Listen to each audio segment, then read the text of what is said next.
história do rádio brasileiro, contada através do arquivo da Rádio Guaíba. Apresentação: Luiz Magno.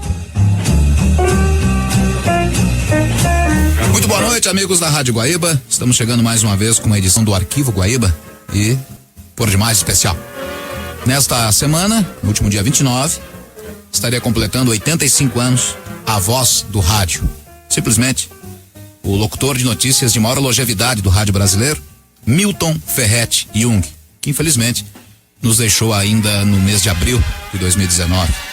Mas, como completaria 85 anos da memória sempre viva do nosso rádio, a memória do Arquivo Guaíba, em especial, vai hoje, neste final de semana, retratar a figura de Milton Jung. Pra gente colocar áudios históricos como o próprio correspondente Renner, correspondente Aplub, correspondente Banco Renner e também o Portocred, que foram as várias denominações ao longo dos 60 anos de correspondente aqui na Rádio Guaíba, de correspondente Guaíba, né? Mas com um patrocinador. Gols, né? Porque ele também foi um dos mais importantes locutores esportivos do Rio Grande do Sul, em especial em jogos de Grêmio Internacional e também seleção brasileira. Vamos ouvir o doutorando em comunicação, Carlos Gustavo Soeiro Guimarães, que vai nos dar o seu depoimento, seu pensamento, em algumas palavras, daquilo que foi e do que ainda representa, como voz, como locutor e como personalidade do Rádio Gaúcho, a figura do Milton Jung. Boa noite, Carlos. Oi, Magno, boa noite a você, boa noite a todos. Eu tinha uma conversa contigo quando faleceu o Edgar Schmidt agora há pouco, né? Não faz muito. Faz o quê? Dois meses, por aí. E aí a gente estava listando, porque a gente gosta de lista, quais os nomes mais importantes da história da Rádio Guaíba. Sim. E a gente colocou o Edgar Schmidt, que foi um dos que esteve aqui em 3 gestões diferentes. E a gente lembrou que outro que esteve em 3 gestões diferentes foi Milton Ferretti Jung. Ele participou de 3 gestões diferentes e ele participou de forma ininterrupta das fases da Rádio Guaíba. Ele, para mim, talvez seja a voz mais marcante que vai remeter o ouvinte à Rádio Guaíba. Porque se a gente tem outros grandes nomes, eles dividiram com outras casas, né? Eles dividiram a sua vida no rádio com outras casas. E a gente pode falar do Ranzolin, a gente pode falar do Rui, a gente pode falar do Flávio Alcaraz Gomes, a gente pode falar de outros nomes, do Mendes Ribeiro, a gente pode falar de outros, mas eles dividiram, né? Eles não marcaram, marcaram sim na Rádio Guaíba, mas eles não são da Rádio Guaíba, eles são da comunicação porque eles estiveram em outros lugares. O Milton, ele é da Rádio Guaíba. Ele talvez seja o cara mais da Rádio Guaíba de todos os tempos. Talvez, e aí, pela fatalidade evidente, o Pedro Carneiro Pereira, né? Mas não sabe o futuro, né? Mas sem muita... saberiam... Claro, mas a longevidade do Pedro Carneiro Pereira é menor que a longevidade do Milton Ferretti Jung. A gente pode falar do Amir Domingues, talvez, mas o Milton tinha a versatilidade de ser um locutor de notícias esportivo. Ele tinha essa duplicidade que é única. Se a gente pegar os grandes locutores de notícias, eles não foram grandes locutores esportivos e vice-versa. Os grandes locutores esportivos, eles não foram grandes locutores mesmo de notícias, né? Talvez apresentadores, mas não... Não locutores. Não locutores de síntese noticiosa. O Milton era o cara do correspondente e era o narrador de futebol ao mesmo tempo. Ele tinha essa circulação e era o debatedor esportivo também. Então ele tinha uma circulação mais ou menos de um cara que tinha talvez um cuidado muito grande com a parte formal do rádio. Ele era uma grande voz e um grande cara que buscava na voz a formalidade necessária para fazer do rádio um veículo sonoro, né? O Milton era sonoro. Mesmo com tantas mudanças, depois o rádio ficou mais jornalístico, ficou mais solto, ficou diferente, e lá estava o Milton mais ou menos levantando a bandeira da voz, né? Eu acho que essa, da oralidade, ele talvez ele talvez seja o grande nome, talvez seja o último, porque ele trabalhou até pouco tempo, trabalhou até 2013, ele tenha sido o último assim a ficar, a ser uma espécie de guardião da voz no rádio. uma coisa que hoje a gente não tem mais, porque o rádio também mudou nesse sentido, né, Magno? Sim, sim. Obrigado, Carlos. Um abraço. Vamos então, após esta palavra do Carlos Guimarães, começar a relembrar momentos do Milton Jung aqui na Rádio Guaíba. Vamos começar por um Guaíba Revista, um especial de 1985, que o Milton concedeu a entrevista. Dentre os entrevistadores estava lá o hoje senador Lazier Martins, e nós vamos acompanhar o Milton Jung falando sobre os seus primeiros momentos, a sua chegada em 1958 à Rádio Guaíba.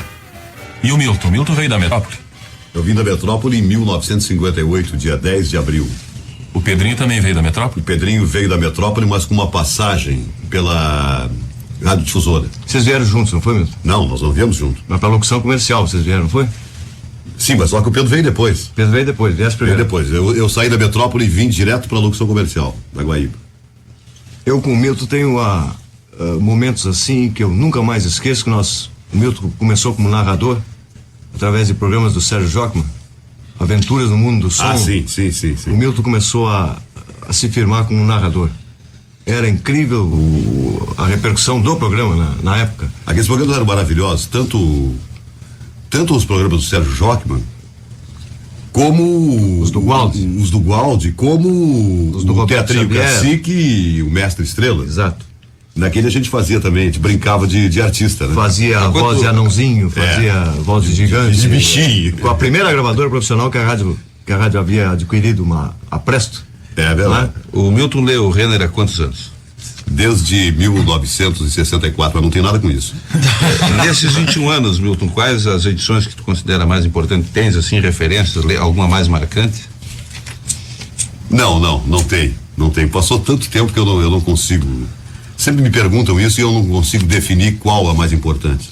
Antes do Milton, o Renner foi feito pelo Ribeiro e em seguida o Ribeiro, como acumulava cargos no departamento de esportes e no diretor de broadcast na rádio, apareceu o Ronald Pinto. O Ronald Pinto foi o correspondente. Mas o Ronald Pinto foi antes do Ribeiro? Não, o Ronald Pinto foi depois do Ribeiro. O Ribeiro foi o primeiro. Inclusive a gravação foi mostrada no segmento hoje. Mas quando eu entrei na rádio, era o Mendes Ribeiro. Tinha voltado o Mendes Ribeiro porque o Ronald tinha saído. Ah, bom. O Ronald tinha saído. O Ronald tinha ido embora. Mais tarde o Pedro Pereira também foi, né? Não, foi o Pedrinho, não. Rapidamente, não, o Pedrinho não chegou a... O correspondente Guedes foi apresentado pelo Ronald Pinto, pelo Mendes Ribeiro como titulares. Sim. Pelo Mendes Ribeiro, pelo Enio Berwanger. Exato. E depois por mim. Tá bom. Os outros eram reservas. Olha, por uma questão de justiça, aquele cara que está ali do lado do vidro, o Sérgio Schiller, teve uma responsabilidade pela minha vinda para cá. Eu digo isso apenas por justiça e até por gratidão, porque eu desejava muito trabalhar na Rádio Guaíba, e como eu estudava no Júlio de Castilhos, o Sérgio Schiller também, éramos estudantes à noite no curso clássico, eu sempre avisei o Schiller: olha, no dia que abrir uma vaga me avisa. Numa determinada noite, estamos numa aula de matemática, o Schiller veio à porta e pediu ao professor da aula de matemática que eu saísse um instante. E o Schiller disse: olha, tá na hora de tu ires lá. Saíram 2 da Rádio Guaíba. Eu vim no dia seguinte e entrei naquele mesmo dia. Eu me lembro da chegada do Lazier. E quem trouxe o Sérgio Schiller pra cá foi o Veronese. E entraste como que, Lazier? Como repórter esportivo, exatamente. Até no dia que entrei, o Milton Jung era o coordenador do departamento de esportes. E o Milton Jung me disse: olha, tu faz o seguinte, amanhã tu já vem e tu vai fazer o setor do Cruzeiro. E no dia seguinte eu peguei a maletinha aquela de parteira, que era a gravadora antiga, e no dia seguinte comecei no estádio do Cruzeiro, lá na montanha, fazendo o setor do Cruzeiro. 2 anos depois, o especial dos 30 anos da Guaíba, um depoimento de Milton Jung em 1987.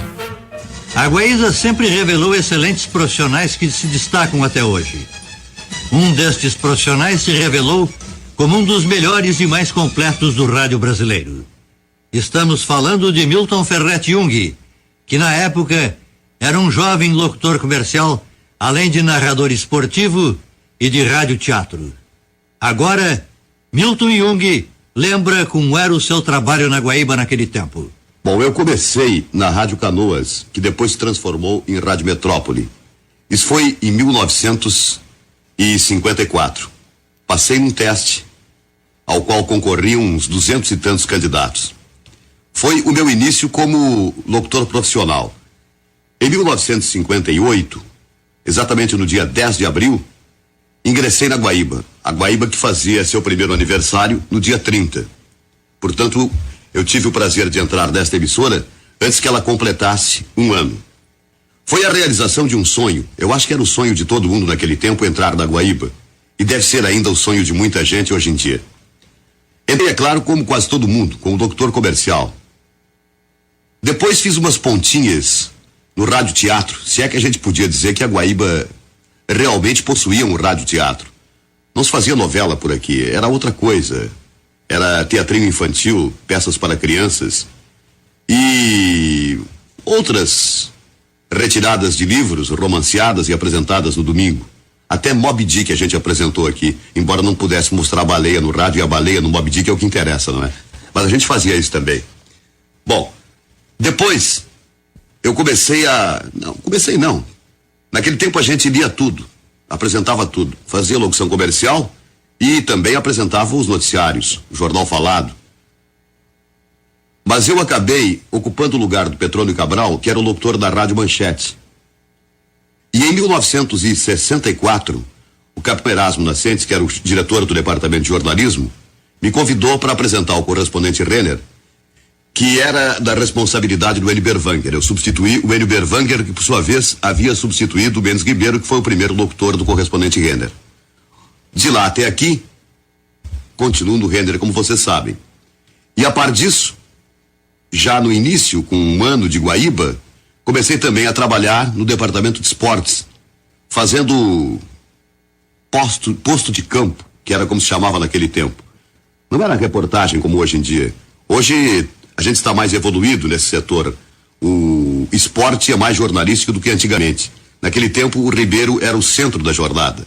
Agora não há praticamente um centro da jornada. Todo mundo trabalha igual. Todo mundo puxa em conjunto para oferecer um bom trabalho. Mas em linhas gerais, é isso. Não há mais o que dizer. 10 anos depois, os 40 anos da Guaíba, em uma crônica feita em especial, uma homenagem que Milton Jung fez a locução desses 40 anos de Guaíba. O som da Guaíba e as pernas de Marilyn. Não sei se é desculpável, 40 anos depois, esta comparação. O que importa é que ela é verdadeira. As primeiras paixões da minha vida foram as pernas de Marilyn Monroe, nas páginas de uma revista Grande Hotel, quem lembra?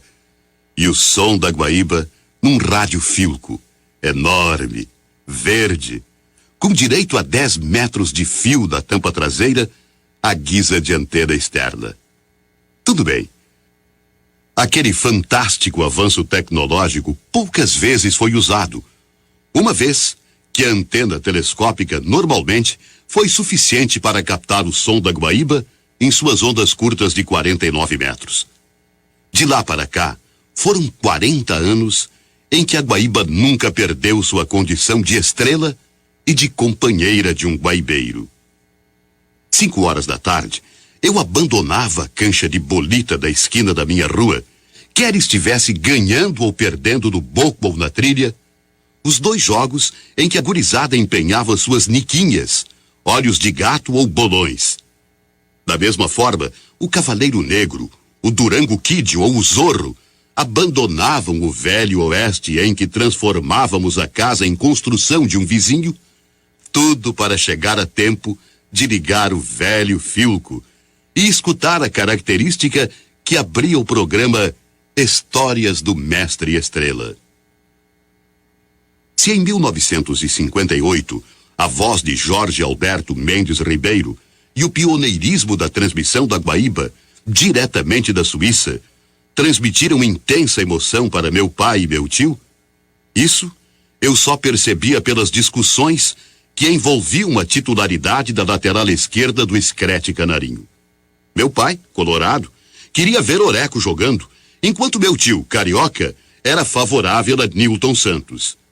De minha parte, naquele momento, ainda preferia ficar olhando as pernas de Marilyn. Só fui trocar meu objeto de paixão quando, 3 anos mais tarde, o futebol, e mais precisamente o Internacional, entrou em minha vida através das arrancadas de Sapiranga pela ponta direita, após um lançamento de Sérgio Lopes para as conclusões fatais de Flávio Bicudo. Prazer igual ao daquele campeonato que interrompeu por apenas um ano a supremacia gremista, voltei a ter com o carisma de Pedro Carneiro Pereira na inauguração do Beira-Rio. Levanta, meu povo, acorda, Porto Alegre. A voz de José Francisco Fontela, gravada no disco Colorado Campeão, perpetuou não só aquele momento histórico da inauguração do Beira-Rio, como o som da Guaíba. Um som que a gente sabia que tinha nome. Engenheiro Homero Carlos Simon. Minha mãe travou uma batalha tremenda para ver se retirava o Filco e a Guaíba dos almoços familiares. Colocado estrategicamente em uma cadeira próxima à mesa, nosso almoço iniciava com o comentário de Pedro Pereira, seguido logo após pela característica musical da programação esportiva da Guaíba. Quando a bronca terminava, já era hora de tomarmos chá de Marcela com doce de leite ou de abóbora, agora acompanhando as manchetes do correspondente Renner, com notícias da Associated Press, France Press e UPI. Quando minha mãe percebeu que o rádio não sairia mesmo dos nossos almoços, determinou que o rádio fosse colocado no balcão às suas costas, de onde, ao menos, pudesse ter um maior controle do volume. A providência durava 1, 2, no máximo 3 dias, e quando ela percebia, lá estava ele ao meu lado, pronto para mais um almoço ao som da Guaíba. Falar dos 40 anos da Guaíba é falar do cotidiano de todos nós. É abrir o baú das recordações e lembrar Osmar Melete e a música da Guaíba. É saber que todo avanço tecnológico não conseguiu desbancar o radinho de pilha. É ver o futebol com transmissões por TV a cabo com o rádio na Guaíba. É saber um pouco da história do Rio Grande, do Brasil e do mundo, enquanto tomamos um banho com o rádio na Guaíba. É cuidar a previsão do tempo, é saber o câmbio, é saber das guerras, da conquista do espaço, dos avanços da medicina, dos crimes, das Olimpíadas, das conquistas dos cientistas, da miséria nos barracos, da vida e da morte. Ouvir a Guaíba é um pouco de modernidade, muito de cultura e uma dose imensa de fidelidade. Fidelidade a nós mesmos, estranhos seres, gaúchos, capazes de desafiar o país e conquistar tantos campeonatos nacionais, latinos e mundiais. Fidelidade a nós, detentores da melhor bancada na política nacional, estranhos gaúchos de alma reta. Fidelidade a estes catarinenses de alma gaúcha, como Falcão e Guga, paranaenses, como o inconfundível Haroldo de Souza, capazes de sintetizar melhor que nós mesmos este sentimento único. Guaíba das ondas curtas, Guaíba das ondas médias, Guaíba de todas as ondas. Eu te agradeço por teres me acompanhado ao longo destes 40 anos, muito mais do que as pernas inesquecíveis de Marilyn. Chegando agora ao momento em que Milton, como bem lembrou mais cedo Guimarães aqui nesse nosso arquivo, ele era locutor de notícias e também um locutor esportivo.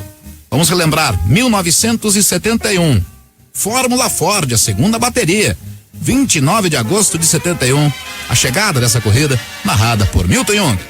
Motores roncando na pista, tudo preparado para mais uma sensacional largada, com grandes pilotos inscritos nesta segunda bateria, já a gente queimando a largada, o carro número 10, João Luiz Palmeiro, avançou, atenção, largaram! João Luiz Palmeiro já perdeu a frente para o número 84 de Pedro Vitor Delamare. Ele quem toma a frente na largada, completou a curva número 1 em primeiro lugar, o volante Pedro Vitor Delamare, que é paulista, mas está correndo no Rio Grande do Sul. Lá vão os carros para a curva 2 com Pedro Vitor Delamare, volante experiente à frente, tomando a primeira posição logo na curva 1. É Pedro Vitor Delamare que ainda surge, vai entrar na curva do laço, atenção, realizando a tomada na curva do laço, um bolo de carro se aproximando daquele local da pista de Tarumã, ele já desce ainda em primeiro lugar, Pedro Vitor Delamare, um carro azul, vai ponteando a primeira volta da segunda bateria do Grande Prêmio Ipiranga. Pedro Vitor Delamare descendo rumo ao sala larga, o Lauro Quadros quem vai detalhar a passagem. É o vanguardeiro Pedro Vitor Delamare, sensacional como se previa. Segundo colocado, Chiquinho Lameirão, terceiro para o carro número 11, o Cláudio Ricardo Miller, quarto, João Luiz Palmeiro, carro 10. Pedro Vitor Delamare, 84 é o primeiro, em segundo, carro 14 do Chiquinho Lameirão, terceiro, Cláudio Ricardo Miller, carro 11, e na quarta posição, João Luiz Palmeiro, que tinha o melhor tempo na tomada ontem. Foi a melhor largada. E já ficou aqui o Cacaio Macedo no sala larga, hein? Não houve nada, problema algum, vai sendo empurrado para voltar à pista, rodopiou. Atenção, Pedro Vitor Delamare por fora, Chiquinho Lameirão por dentro, Pedro Vitor Delamare faz a tomada de curva primeiro, conseguiu manter a primeira colocação. Em segundo, Chiquinho Lameirão. Os dois paulistas vão ponteando a segunda bateria do Grande Prêmio Ipiranga, aproximando-se da curva 2 com Pedro Vitor Delamare à frente, Chiquinho Lameirão às suas costas, bem perto do carro número 1. Vamos ver se teremos nesta bateria também um duelo sensacional como aquele efetivado na primeira competição desta tarde no Autódromo de Tarumã. Lá estão eles, fazendo a curva do laço, vão descendo rumo ao sala larga. Ainda Pedro Vitor Delamare à frente, seguido por Chiquinho Lameirão. Portanto, nas suas primeiras colocações, não houve alterações em relação à primeira volta. Eles vão começar a segunda. Sim. Cláudio Ricardo Miller força a passagem para tomar a segunda posição a Chiquinho Lameirão. Ainda Pedro Vitor Delamare no segundo posto, lado a lado, Chiquinho Lameirão e Cláudio Miller, o gaúcho. Depois João Luiz Palmeiro, ainda segundo Chiquinho Lameirão, primeiro Pedro Vitor Delamare. 29 de maio de 1974, amistoso no Beira-Rio. Internacional 2, seleção chilena 0. A narração é de Milton Jung. Para Escurinho novamente atrás para Falcão levando pela meia direita, abrindo a jogada para Cláudio com Bonte esta noite, Cláudio para Tovar pela direita, fazendo a suspensão para Falcão, foi se postar no bico da área na ponta direita, tentando fintar dois adversários, não fintou, recuou a bola para Tovar fez nova abertura para Cláudio pela direita, Cláudio já prepara o cruzamento, cruzou fechado, subiu Baiancos, mal, a bola foi para a esquerda com o Dorinho, atirou, gol!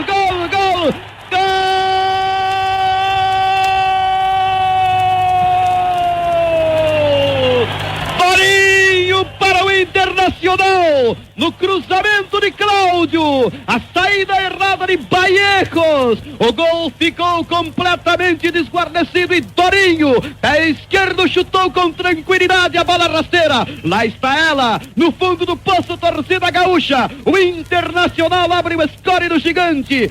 Seleção chilena perdendo, Edgar. Figueroa tentou salvar, se jogando à frente do chute de Dorinho, mas errou em bola. Dorinho com o pé esquerdo parou muito bem. Um cruzamento de Cláudio, mais uma vez vaiado, e marcou o primeiro gol do Inter. Bola com Edson Madureira na esquerda, Edson Madureira para Dorinho para Tovar no comando de ataque, este para Escurinho, recuando para Dorinho tocando para Sérgio Lima, pode marcar, entrou sobre ele Rodrigues, o árbitro marca pênalti. Rui Carlos Osterman. Não foi pênalti. Não foi pênalti, entrou do lado do jogador, bateu no jogador, caiu, não houve a intenção do jogador, não pode ter sido pênalti. É a minha opinião, ao menos. Me pareceu também exatamente isso. E o Lazier? Acho que não foi pênalti. O número 5, Rodrigues, deu o corpo para Sérgio Lima e Sérgio Lima se jogou no chão como se tivesse sido atingido. A meu ver, não houve a penalidade máxima. Você acha que foi pênalti, Figueroa? Eu acho que não sacou com o ombro licitamente, não. A meu modo de ver, de aqui que estou quase reto na jogada, não porque seja contra Chile, mas eu acho que foi bem feito o trabalho de Sérgio Lima, se atirou bem, e a meu entender não foi pênalti, foi uma jogada lícita. Mas o árbitro Agomar Martins entendeu como pênalti a entrada de Rodrigues sobre Sérgio Lima. Quem vai cobrar é João Ribeiro. João Ribeiro está lá, diante da bola da cobrança do pênalti. Os jogadores chilenos já saíram fora da área. O Internacional tem chances de aumentar para 2. Ele que vence por 1-0. Atenção, João Ribeiro corre para a bola, tirou, gol!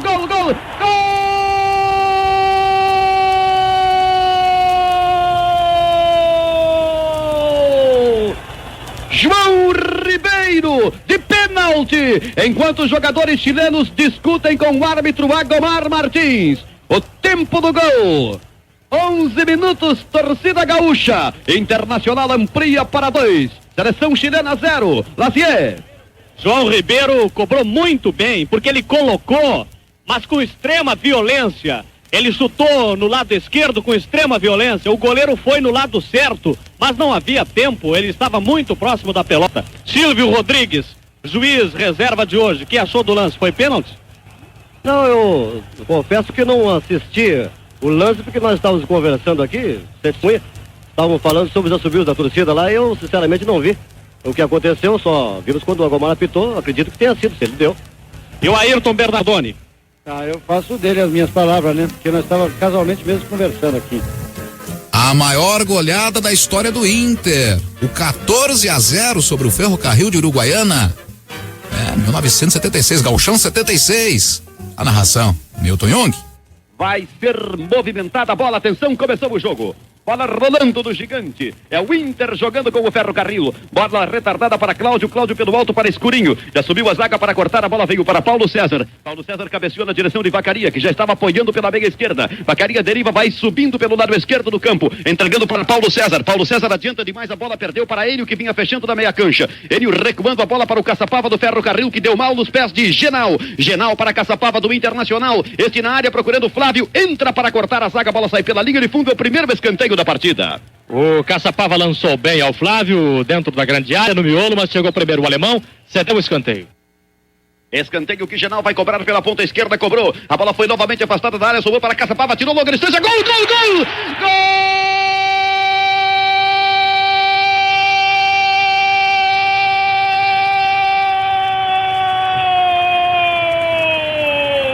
Na Caçapa! Caçapava para o Inter!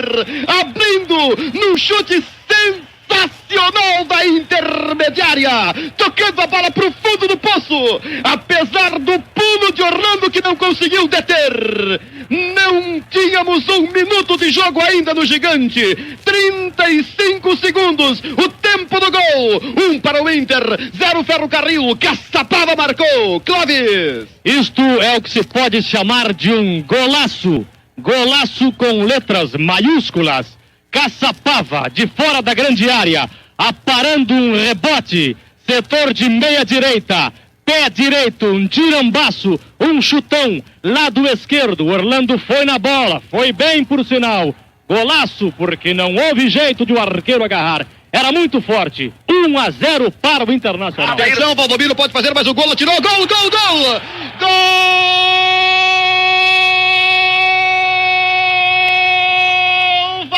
Para o Inter, recebendo a bola pela direita. Ele tinha ainda Ramon se quisesse passar para fazer o gol, mas preferiu chutar ele mesmo, o ponteiro direito do Inter, e chutou quando chegou bem pertinho do goleiro Orlando, pelo lado direito. A bola passou por debaixo do goleiro e foi para o fundo do poço. É o 14º gol do Internacional, que faz agora 14-0 e termina a partida. 14-0 sobre a hora. Laerte de Franceschi. Rubens Minelli, 14-0. Realmente a equipe esteve numa tarde muito feliz, aproveitou demais as oportunidades que o adversário permitiu e transformou a superioridade da equipe em gols. Eu acho que uma maneira de respeitar o adversário é exatamente jogando um futebol sério. Nós nunca nos preocupamos em menosprezar o adversário, tentando dar olé, e eu acredito que, embora a nossa equipe tenha feito os 14 gols, nós jamais subestimamos ou jamais deixamos que o adversário se sentisse desmoralizado. E para a gente fechar esse primeiro bloco, vamos com a descrição que o Milton fez ainda em 1985 sobre a primeira jornada que ele realizou aqui na Rádio Guaíba.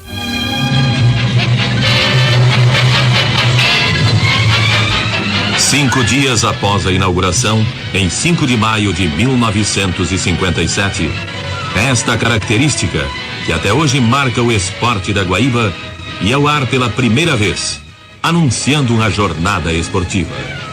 Foi do Estádio Olímpico, onde se realizava o torneio início de 1957, com a participação do Internacional, do Grêmio, Cruzeiro, Renner, do Forceluz, Nacional, Aimoré, Floriano, Juventude e Flamengo de Caxias. O título ficou com o Internacional, sendo que as arbitragens foram dos argentinos Começanha, Espineto, Oguiço e Lamolino. A nossa equipe era formada então por Mendes Ribeiro, Amir Domingues, Antônio Carlos Porto, Aurélio Reis e Jairo Antônio. No estúdio, como plantões, ficavam Nilson Dias e Luiz Noeli. Era o início da conquista de uma liderança no setor. Muito bem, vamos ao intervalo aqui no nosso Arquivo Guaíba, para na volta relembrarmos, em especial, o correspondente Renner.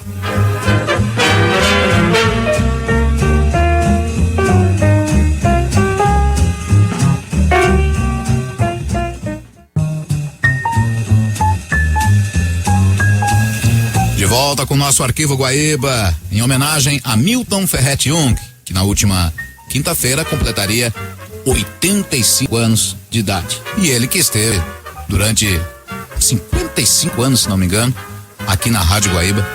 Ele que chegou em 58 até 2013, fazendo as contas. Acredito que chegaremos a esse denominador aí de 55 anos ou até mais da presença do Milton aqui na Rádio Guaíba. Vamos ao 11 de setembro de 2001. Talvez uma das situações que a imprensa, o jornalismo do mundo inteiro, mais se ateve, os atentados em Nova York, os aviões, o choque com o World Trade Center. E a Rádio Guaíba noticiou com Milton Jung no correspondente. Numa onda de atentados terroristas sem precedentes na história dos Estados Unidos, o Pentágono, o Centro Comercial de Washington, o Departamento de Trabalho e as torres do World Trade Center, complexo empresarial do coração financeiro de Nova York, foram alvo de ataques sucessivos. As duas torres do WTC desabaram. A região está sendo evacuada. Uma organização palestina já reivindicou os atentados. Ainda não há ideia do número de pessoas que podem ter morrido nas ações kamikazes. 2 aviões se chocaram contra o prédio em torno das 9 horas da manhã, horário local, no intervalo de apenas 18 minutos. A Agência Internacional de Notícias France Press divulgou que são 6 o número de mortos e 1.000 o de feridos. No entanto, ainda não há informações oficiais sobre vítimas no local.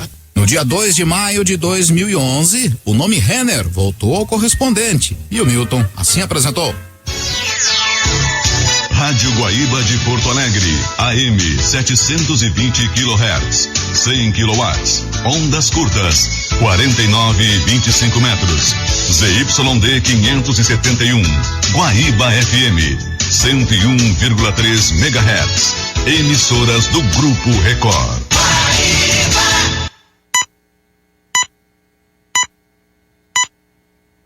E atenção, ouvintes, vai falar o correspondente Renner. Aqui fala o correspondente Banco Renner, editado em colaboração com o Correio do Povo, TV Record e Portal R7. Porto Alegre. O fim de semana registrou ao menos 21 mortes violentas no Rio Grande do Sul. 10 pessoas foram assassinadas e 11 morreram em acidentes de trânsito. Na última ocorrência, um homem ainda não identificado morreu atropelado na madrugada no quilômetro 30 da RS 040 em Viamão. Porto Alegre. O bloqueio na Avenida Diário de Notícias na zona sul da capital passa a ser feito a partir de hoje no sentido bairro-centro. As linhas de ônibus que atendem a região não sofrerão alterações no itinerário.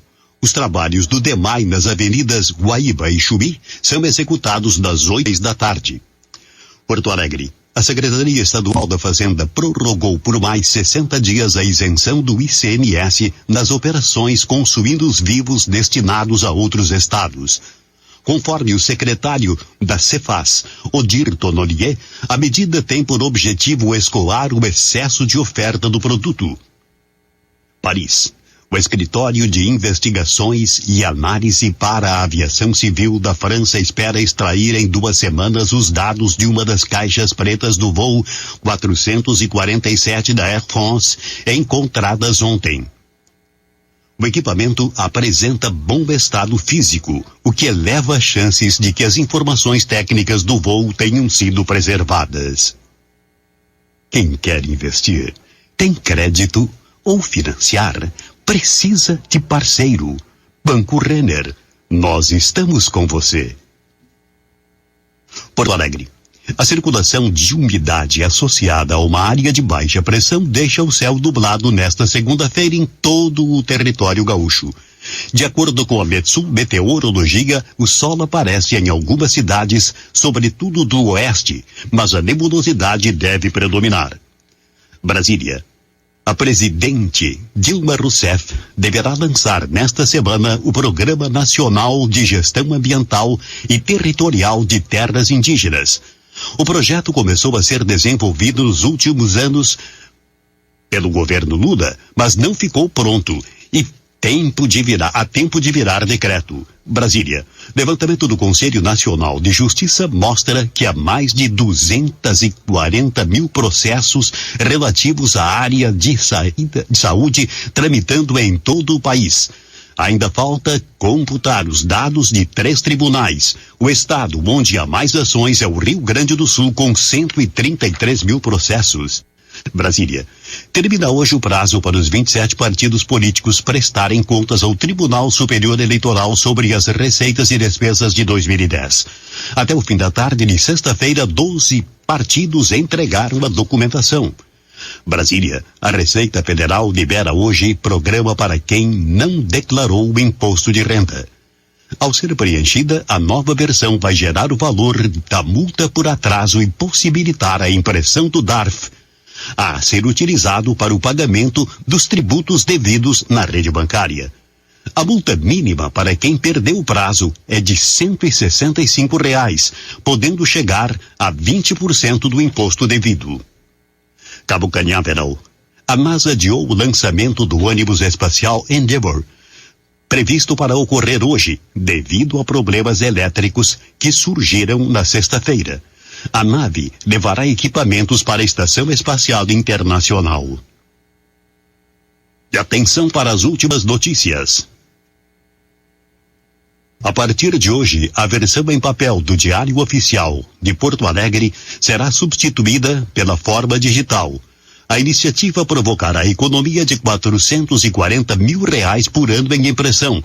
O documento estará disponível nos sites da Prefeitura e da Câmara Municipal. A comunidade internacional reagiu hoje à morte do líder e fundador da Al-Qaeda pelo governo dos Estados Unidos. Para os líderes políticos internacionais, a morte de Osama Bin Laden não pode ser compreendida como o fim do combate ao terrorismo no mundo. O presidente do Parlamento Europeu, Jerzy Buzek, disse que a morte de Osama Bin Laden representa um passo importante na luta contra a Al-Qaeda. Destacou que traduz uma melhoria de segurança internacional. Já o presidente do Afeganistão, Hamid Karzai, afirmou que Bin Laden pagou pelos seus atos. O Departamento de Estado americano emitiu alerta sobre o risco de violência anti-americana. O anúncio foi feito logo após a confirmação da morte do líder da rede extremista Al-Qaeda, Osama Bin Laden. Com a morte de Osama Bin Laden, a atenção se volta para o número 2 da rede terrorista Al-Qaeda. Ayman al-Zawahiri é médico egípcio e acredita que ele esteja escondido no território montanhoso na fronteira entre o Afeganistão e o Paquistão. Ouça novamente o correspondente Banco Renner. Nós estamos com você logo mais a 1h.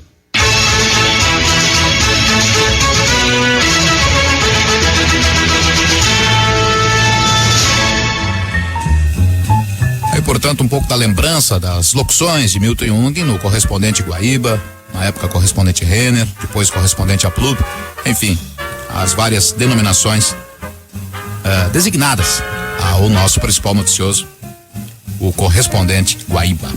Bem, ele também declamava poesias, e uma das mais belas poesias de Mário Quintana, assim ficou na voz de Milton Jung, Quintanares.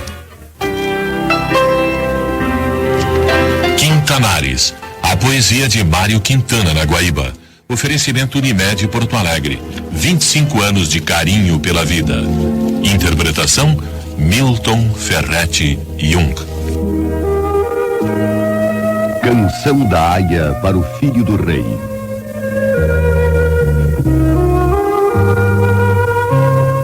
Mandei pregar as estrelas para velar em teu sono.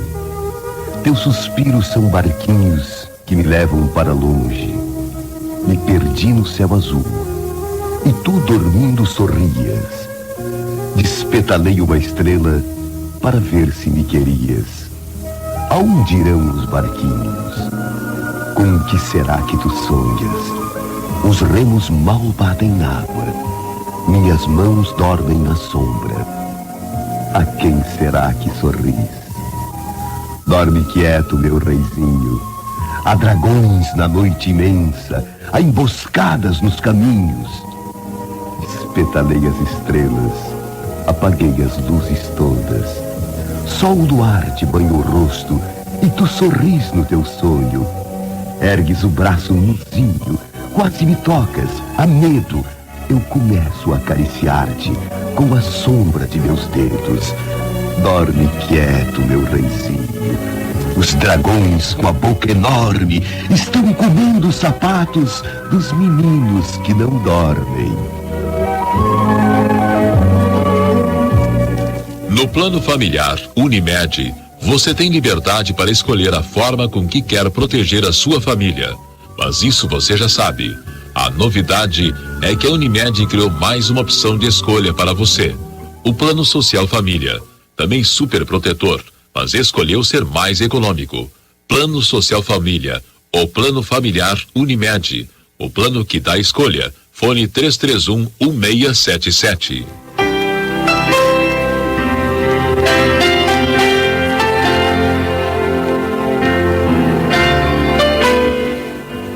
Quintanares, a poesia de Mário Quintana na Guaíba.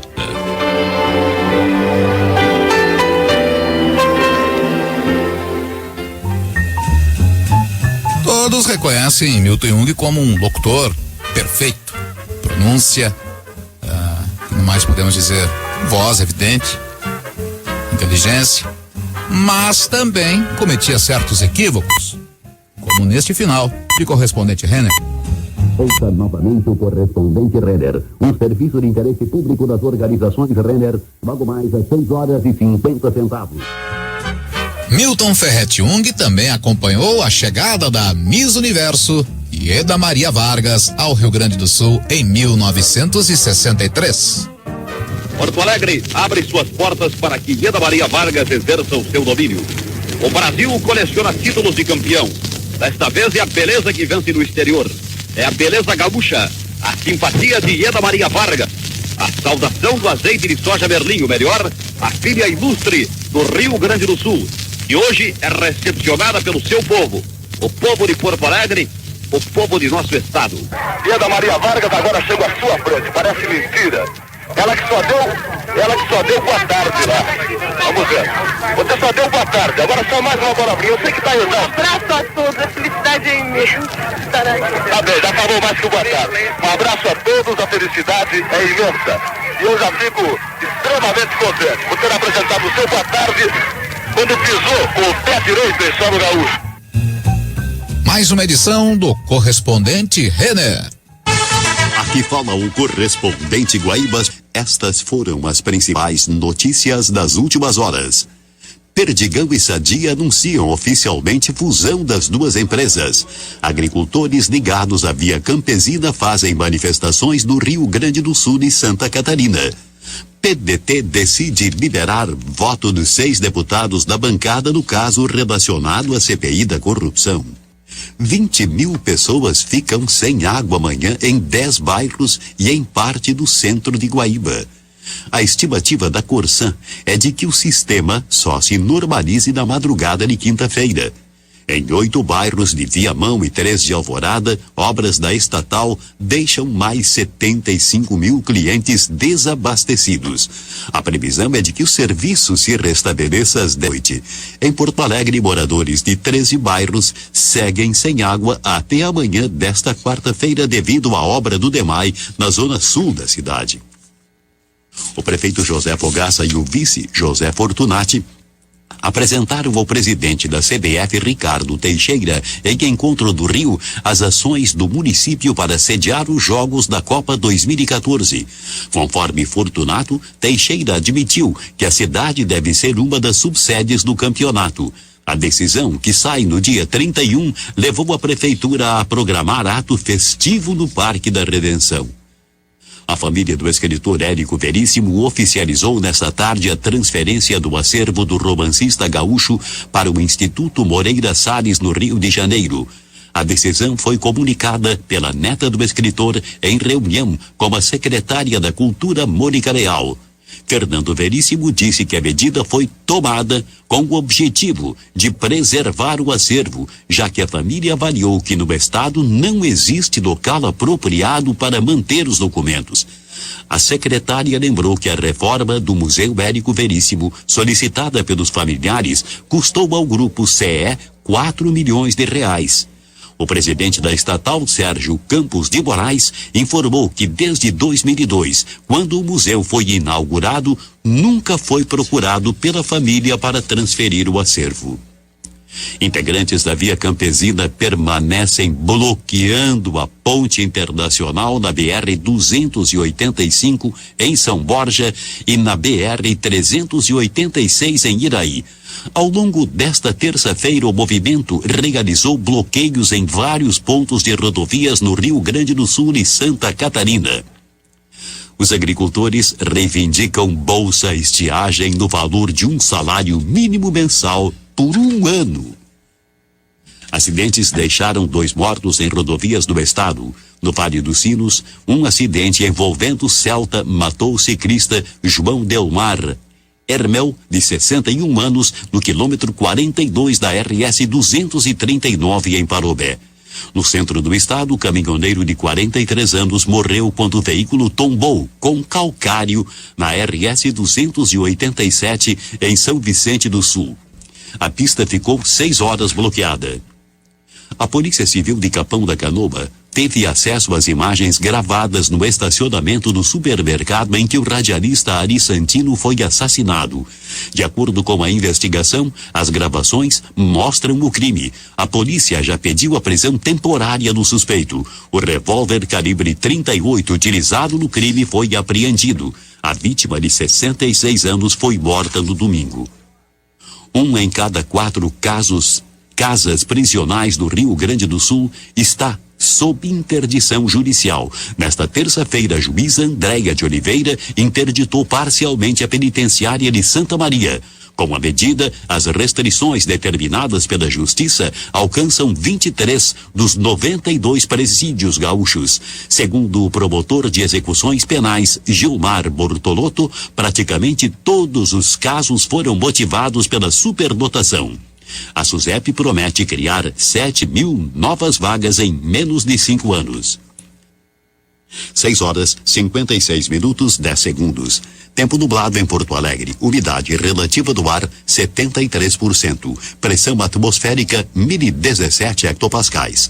O 8º Distrito de Meteorologia prevê para as próximas horas tempo parcialmente nublado. Temperaturas entre a mínima de 14 e a máxima de 26 graus. Ventos do quadrante leste a norte de fracos a moderados.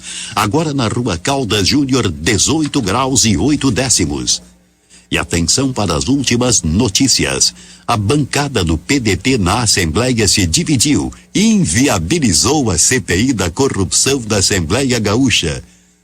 O PT esperava 5 dos 6 votos trabalhistas para chegar a 17 votos, o apoio de 2 deputados democratas.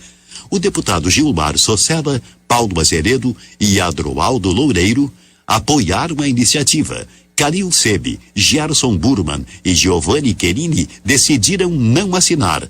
Líder do PDT, Loureiro disse que um parecer jurídico indicou que não compete a uma CPI no Legislativo analisar indícios de irregularidades na compra da casa da governadora durante a campanha ainda. O democrata Marquinho Lang confirmou que tanto ele quanto o colega de bancada Paulo Borges só apoiarão a CPI se o PT conseguir mais 2 votos da base aliada. Os governistas Cássia Carpes, do PTB, e Nelson Herter, do PMDB, que cogitavam aderir à CPI da corrupção, declinaram do apoio nessa tarde. Carpes alegou que o vice-governador Paulo Feijó deve esclarecer melhor as denúncias e Herter julgou inadequado assinar documento ainda sem foco definido. A presidenta estadual do PSDB, Zila Breitenbach, festejou a decisão e admitiu que essa é uma das poucas vezes em que a base aliada se manteve unida. Já o líder da bancada do PT, Elvino Gás, defendeu que a investigação sobre suposto Caixa 2 fique de fora do requerimento para que o Ministério Público Eleitoral assuma o caso e os deputados investiguem apenas suspeitas contra o governo. O Hospital de Clínicas manifestou nesta terça-feira interesse em assumir a gestão dos hospitais da UBRA em Porto Alegre. A Santa Casa também encaminhou proposta para reabrir as instituições de saúde da universidade fechadas há mais de um mês. As secretarias municipal e estadual de saúde devem definir nesta semana qual das duas instituições administrará os hospitais Independência e Luterano em Porto Alegre. A previsão da Prefeitura da capital é de que os serviços serão reativados em menos de 30 dias.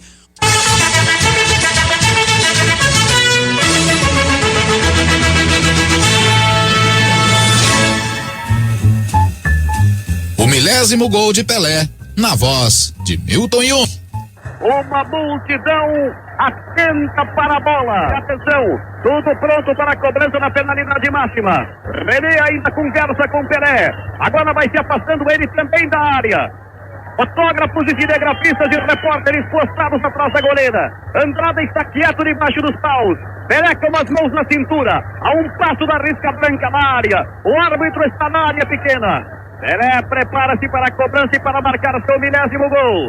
Demora-se ainda o árbitro. Havia gente estranha dentro do gramado. Um repórter que se adiantara. Não pode ficar ninguém por ali. É o momento de emoção pura do Maracanã, torcida gaúcha. Pelé vai correr. A Vinha tranquilamente atirou. Gol!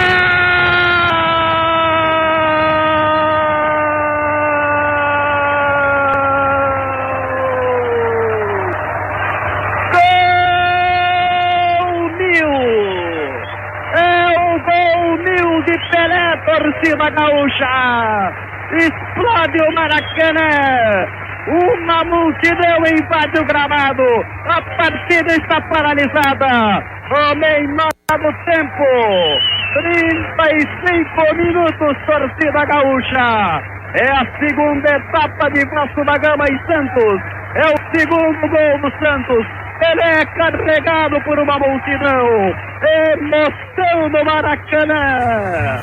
Em 2008, Milton Ferretti Jung fez uma crônica e fez sua locução sobre o acidente, aquela fatalidade do avião da TAM, o Airbus da TAM, que acidentou-se após não conseguir pousar adequadamente no aeroporto de Congonhas, em São Paulo, vitimando 199 pessoas. E Milton Jung fez uma crônica e assim leu na Rádio Guaíba.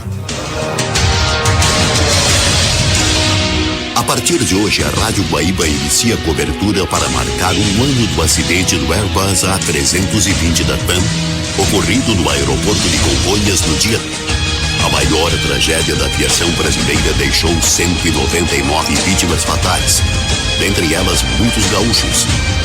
Desde os primeiros instantes, a Guaíba trouxe informações com credibilidade para os seus ouvintes. Meio desta emissora, parentes de vítimas que aguardavam a divulgação da lista de passageiros em um hotel no centro de Porto Alegre ouviram a triste confirmação. Mais uma vez, o rádio exerceu sua função de informar, questionar e, quem sabe, de alguma maneira, tentar mudar os erros que resultaram nesse triste episódio. Agora, um ano depois, não poderia ser diferente. Nossa equipe retrata como estão as investigações do caso, como ficam aqueles que perderam familiares e amigos e questiona quem será responsabilizado por isso. Aqui, no Rio Grande do Sul, acompanharemos todas as manifestações e atividades que lembram essa data. Muito bem. esta nossa homenagem a Milton Ferretti Jung. Quero agradecer por mais a presença do nosso convidado Carlos Guimarães, com seu comentário aqui no início deste programa. Também a produção de Pedro Alt, bem como os trabalhos técnicos de Jorge Brum, o nosso querido Latino. A todos, um bom final de semana, prometendo voltar no próximo, daqui 7 dias, né? Daqui, na próxima semana, com mais uma edição do Arquivo Guaíba, Parece Ser Infinito. A todos, uma boa noite, até a próxima. Arquivo Guaíba, a história do rádio brasileiro, contada através do arquivo da Rádio Guaíba. Apresentação, Luiz Magno. Produção, Pedro Alt. Arquivo, José Moacir Bittencourt. Edição, Davis Rodrigues.